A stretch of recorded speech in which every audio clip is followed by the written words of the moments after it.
ଆଜି ବର୍ଷା ହେଉଥିଲା ତ ଉପରବେଳା ଟାଇମ୍ରେ ଟିକେ ପକୁଡ଼ି କରିବା ପାଇଁ ପ୍ଲାନିଂ ହେଲା। ଆଉ ତ ପିଆଜ କଞ୍ଚା ଲଙ୍କା ସବୁ କଟାକଟି ହେଇଗଲା। କଟାକଟି ହେଇଗଲା ପରେ ମୁଁ ଯେହେତୁ ଆଜି ଅଫିସ୍ ଛୁଟି ଅଛି, ଘରେ ଅଛି, ତ ମୋତେ ଟିକେ ଘଣ୍ଟା ଘଣ୍ଟି କାମଟା ପଡ଼ିଲା। ଆଉ ଏସବୁ ଜିନିଷକୁ ମୁଁ ଘଣ୍ଟା ଘଣ୍ଟି କରିଦେଲି, ସବୁ ଇନଗ୍ରିଡ଼ିଏଣ୍ଟସ୍ ପକେଇ ଘୁଟୁରୁ ଘାଟରୁ କରି ଘଣ୍ଟା ଘଣ୍ଟି ହେଇଗଲା। ତାପରେ ତ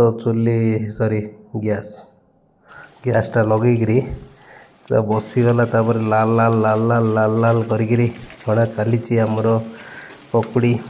ମାନେ ବର୍ଷା ଟାଇମ୍ର ଗୋଟେ ମାଇଣ୍ଡ ଫ୍ରେଶିଂ ଫ୍ରେଣ୍ଡ ଜଣେ ମାଆ ଛାଣୁଛନ୍ତି, ମୁଁ ପକାଇବାରେ ବ୍ୟସ୍ତ, ମାଆ ଛାଣିବାରେ ବ୍ୟସ୍ତ, ସେଭଳିଆ ଚାଲିଛି। ଆମେ ଦୁଇ ଜଣ ମିଶିକି ପକୁଡ଼ି କରୁଛୁ। ମୁଁ ପକାଇବାକୁ, ମାଆ ଛାଣିବାକୁ। କାହିଁ ଛାଣିବା ଲୁଗୁଡ଼ା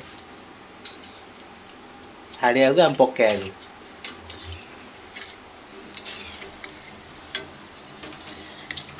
କହିଲେ ବି ପଦେ ପଦେ ଭଲ, ଯିଏ ୟୁଟ୍ୟୁବ ଦେଖିବ ତାକୁ ଭଲ ଲାଗିବ। ଆଉ ଛଣା ହେଲେ ଏମିତି ଖଣ୍ଡେ ଖଣ୍ଡେ ଆଣିକିରି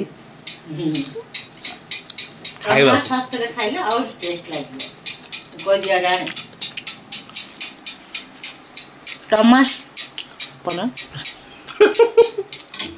ଟମାଟୋ ସସ୍ ଥିଲେ ଖାଇଲେ ବେଶୀ ଟେଷ୍ଟ ଲାଗିବ, ଭାରି ଟେଷ୍ଟ। ପକା ଏବେ ମୋ ପାଳିରେ ପଡ଼ିବ। ଏପଟେ ପକୁଡ଼ି ଛଣା ସିନା ଚାଲିଛି, କିନ୍ତୁ ସିଆଡ଼େ ମାଆଙ୍କର କଥାବାର୍ତ୍ତା ବି ଚାଲିଛି। ସିଆଡ଼େ ଫୋନ୍ ଚାଲିଛି, ମାଉସୀ ସାଙ୍ଗରେ କଥାବାର୍ତ୍ତା ଚାଲିଛି। ଦେଖନ୍ତୁ, ସିଆଡ଼େ ଫୋନ୍ ଲାଉଡ଼ ସ୍ପିକର ଅନ୍ କରି ରଖା ହେଇଯାଇଛି। ଇଆଡ଼େ କଥା ହେଇ ଇଆଡ଼େ କାମ ଚାଲିଛି ହେଲା। ପୁରା ଏକ୍ସିଲେଣ୍ଟ ୱାର୍କ। ରେଡ଼ି ହେଇଗଲା ସବୁ ଜିନିଷ, ପ୍ଲେଟ୍ରେ ରେଡ଼ି ୱିଥ୍ ଟମାଟୋ ସସ୍କୁ ପକୁଡ଼ି।